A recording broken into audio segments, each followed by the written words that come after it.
देखिए, ऐसा ना कि कांग्रेस की लीडरशिप अभी भी पूरी तरह मजबूत नहीं है। कांग्रेस का कैडर जो है ना, वो बिल्कुल मजबूती से लीडर्स की बात नहीं सुन रहा है और कहीं न कहीं कांग्रेस में अहंकार आ गया। तो जाने दीजिए, अब पछताए होत क्या जब चिड़िया चुग गई खेत। एक ही रास्ता है कि कांग्रेस अपने अहंकार को ख़त्म करे और इंडिया अलायंस को बुलाए। आने वाले लोकसभा इलेक्शन में क्या लगता है कि इंडिया अलायंस जिस तरह से बनाया गया है, क्या वो असरदार साबित हो? एक मुद्दा है रिजर्वेशन का। अब 16% रिजर्वेशन के लिए मराठा समाज ने कमर कस लिया है और सरकार बिल्कुल उनके आगे झुकी हुई है और हम सब चाहते हैं कि 16% रिजर्वेशन के साथ साथ मुस्लिम रिजर्वेशन भी 5% तय हो जाए, क्योंकि हम भी इसी मुल्क के। आरक्षण की बात करूं, आप भी जो है सत्ता पक्ष में सत्ता के साथ जो है आपके गठबंधन के साथ जो है सरकार चली, उद्धव ठाकरे सरकार।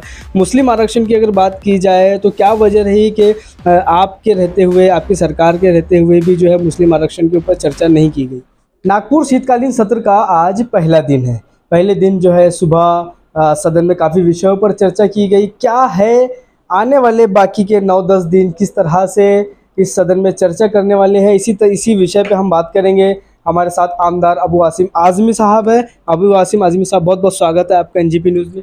आज पहला दिन रहा सदन का, किन विषयों पे चर्चा हुई और अभी सेकंड हाफ में क्या लगता है कि क्या विषय आज सदन में पेश किए जाने वाले?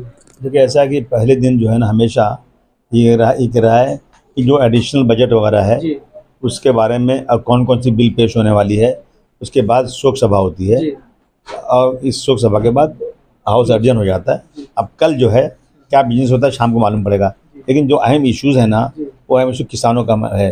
अभी जो बेमौसम बारिश हो गई, किसानों की बड़ी बर्बादी, इस पर अपोजिशन बहुत वो है, इस पर सवाल उठाए जाएंगे।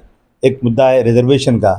अब 16% रिजर्वेशन के लिए मराठा समाज ने कमर कस लिया है और सरकार बिल्कुल उनके आगे झुकी हुई है और हम सब चाहते हैं कि 16% रिजर्वेशन के साथ साथ मुस्लिम रिजर्वेशन भी 5% तय हो जाए, क्योंकि हम भी इसी मुल्क के हैं।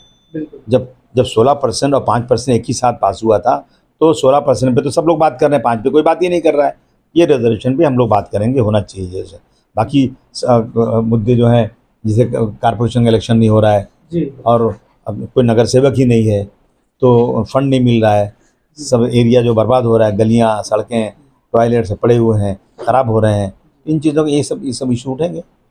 आप क्या स्पेसिफिक इशू आपकी कंस्टिट्यूएंसी का लेकर सदन में पेश करने वाले? देखिए, मैं तो सबसे ज़रूरी चीज़ है कि कारपोरेशन का इलेक्शन नहीं है और हम सत्ता में नहीं हैं, लेकिन मैं देख रहा हूँ कि सत्ता में बैठे हुए लोगों के एरिए में डेवलपमेंट का काम हो रहा है, सड़कें बन रही हैं, गलियाँ बन रही हैं, टॉयलेट्स बन रहे हैं, लेकिन हम लोग के इलाके में, चूँकि हम अपोजिशन में हैं, हमारे इलाके में कोई फंड रिलीज़ नहीं हो रहा है, काम नहीं हो रहा है।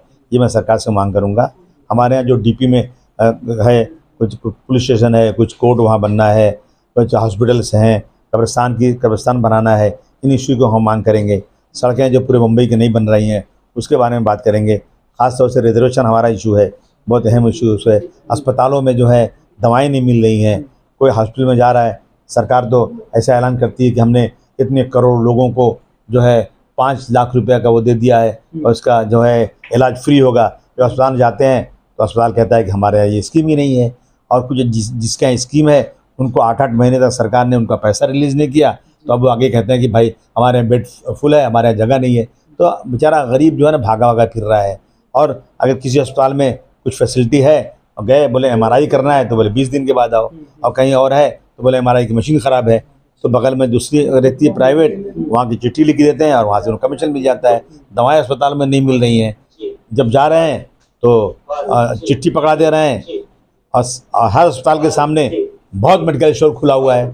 तो मेरी मांग है कि जिस तरह से किसी मंदिर, किसी मस्जिद, किसी स्कूल के सामने कोई शराब खाना नहीं खुल सकता, बियर बार नहीं खुल सकता, उसी तरह से किसी सरकारी अस्पताल के सामने कोई भी लैब नहीं खुलना चाहिए, कोई भी मेडिकल स्टोर नहीं होना चाहिए, ताकि इनको कमीशनबाजी बंद हो जाए और हर अस्पताल में ये सरकार श्योर करे कि जिसका ऐलान किया है कि अगर मैं गया MRI करने के लिए तो मेरी 1 दिन में MRI होना चाहिए, मैं गया इलाज के लिए तो मुझे दवाएं उसी दिन वहाँ मिलना चाहिए।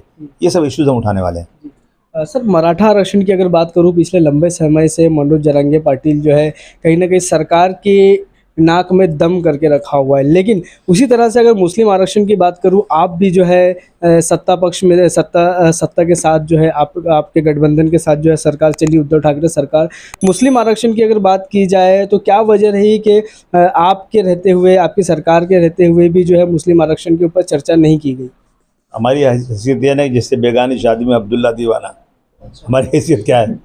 अगर मेरी तादाद से सरकार चले और सरकार गिरे तो किसी की ताकत नहीं है रिजर्वेशन न दे। जब तुमने रिजर्वेशन पास किया है और हाई कोर्ट ने कह दिया कि रिजर्वेशन दे दो 5%, पहले इसके अंदर अपना एजुकेशन में और एम्प्लॉयमेंट का बाद में कोर्ट में पेंडिंग पड़ा हुआ है, तो देना ही पड़े। लेकिन हमारे पास ताकत नहीं है। जो हमारे वोट बैंक लेते हैं, जो समझते हैं कि जो है मुसलमानों का वोट बैंक हमारे साथ है, कांग्रेस हो, एनसीपी हो, जिन्होंने कानून बनाया था ये, मैं उनसे पूछना चाहता हूँ कि आप मुसलमानों का वोट लेना चाहते हो लेकिन इस रिजर्वेशन पे ज़बान खोलने को तैयार नहीं हो, तो जिम्मेदारी उनकी है।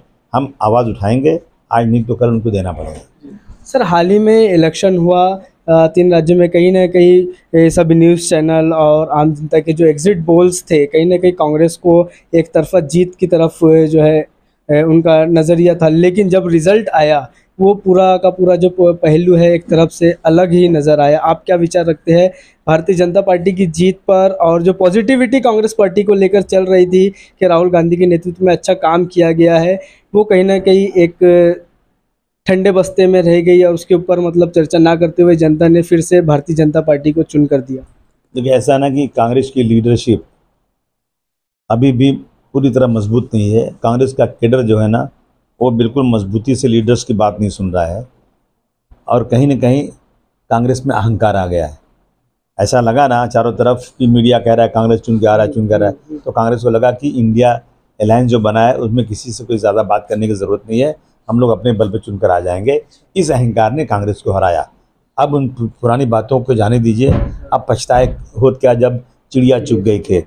एक ही रास्ता है कि कांग्रेस अपने अहंकार को ख़त्म करे और इंडिया अलायंस को बुलाए और ये तय कर ले पहले, मीडिया में जाने के पहले, कि जहाँ जिसकी ताकत है वहाँ उसको सपोर्ट करे, जहाँ ताकत कम है वहाँ सपोर्ट ले, तो ही बात हो सकती है, वरना कुछ होने वाला नहीं।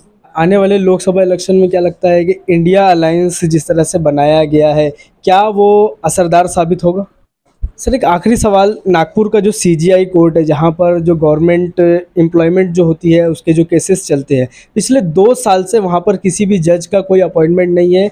100-150 केसेस जो है वहाँ पेंडिंग है। जो युवा जिनकी गवर्नमेंट ड्यूटी की कुछ ना कुछ वजह से चीज़ें अटकी हुई है, वो कहीं ना कहीं परेशान है। क्या लगता है आपको 2 साल से इस तरह से जज का अपॉइंट ना होना, ये क्या वजह है इसकी?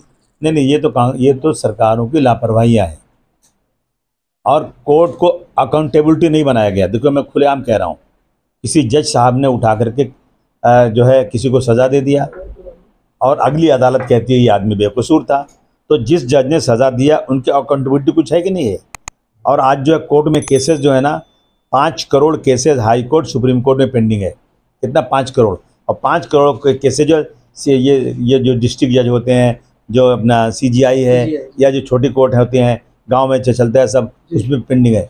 तो कितने साल आदमी को इंसाफ लेने में 30-30, 35-35 साल लग रहे हैं। हम लोग अंग्रेज़ों को बनाए हुए कानून पे मरे जा रहे हैं। मेरी सरकारों से मांग है कि कोर्ट में जजेस की तैनाती तुरंत की जाए, छोटी अदालत से लेकर ऊपरी अदालत तक चला जाए। और अगर इन केसेस को पूरा करने के लिए 24 आवर्स कोर्ट चलना चाहिए, इसका कोर्ट को बंदोबस्त करना चाहिए, ताकि जल्द से जल्द लोगों को 2 से 3 साल में मैक्सिमम जो है उनको इंसाफ मिल जाना चाहिए। अगर ये नहीं होगा तो मैं समझता हूँ लोग कोर्ट और कचहरी पर जो है भरोसा करना छोड़ देंगे और सत्यमेव जयते जो लिखा हुआ है ना, वो समझ में नहीं आएगा। तो सर, ये तो इंडिया लेवल की हमने बात की, लेकिन जो मैंने आपको बताया कि नागपुर सीजीआई कोर्ट में जहाँ पर एम्प्लॉयमेंट को लेकर जो केसेस पेंडिंग है तकरीबन 2 साल से जज ना होने के कारण, क्या आप इस विषय पर सीनियर से और जो मंत्रियों से इस विषय पर चर्चा कर रहे हैं? नहीं, मैं ज़रूर बात करूँगा। मैं सीएम साहब से, डिप्टी सीएम साहब से हम बात करेंगे कि साहब ये बहुत बड़ी लापरवाही है, केयरलेस है। कि 2 सालों से CGI कोर्ट में जज का अपॉइंटमेंट नहीं हुआ है और केसेस पेंडिंग है, जिनकी नौकरियां हैं, जिनके एम्प्लॉयमेंट का मैटर से पेंडिंग पड़ा हुआ है। सरकार की ये लापरवाही नज़र आ रही है। सरकार को तुरंत जो है CGI कोर्ट में जज को अपॉइंट करना चाहिए और केसेस जितने जल्दी हो सके उसको निपटारा करना चाहिए। ठीक है सर। तो अबू आसिम आज़मी साहब से हमने बात की मराठा आरक्षण को लेकर, मुस्लिम आरक्षण को लेकर, साथ ही साथ जो एक दो सालों से जो है CGI कोर्ट में जो जज अपॉइंट नहीं किया गया उस विषय को लेकर आप क्या विचार रखते हैं इस विषय पर, ज़रूर कमेंट बॉक्स में हमें बताइएगा। बने रहिए NGP न्यूज़ के साथ। बहुत बहुत शुक्रिया। वीडियो के प्रायोजक है सुरेश इलेक्ट्रॉनिक्स। अब अपने घर को बनाए स्मार्ट और सुविधाजनक। ले जाइए सभी ब्रांड्स के होम अप्लायंसेज, वो भी 0% फाइनेंस पर। हमारा शोरूम आज ही विजिट करें। बैंक ऑफ महाराष्ट्र के सामने कामठी।